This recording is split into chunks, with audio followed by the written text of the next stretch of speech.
నేను మీ మన్యం గాయకుడు దుడ్డు సత్యనారాయణ. చూసావా ప్రకృతి విపత్తు?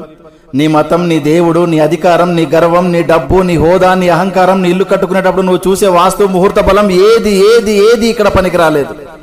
గుళ్ళు, గోపురాలు, మసీదులు, చర్చిలు దేనికి మినహాయింపు లేదు. రాజు బంటు అనే తేడా లేదు. ప్రకృతి ముందు అంతా సమానమే అన్న విషయం గుర్తుపెట్టుకో.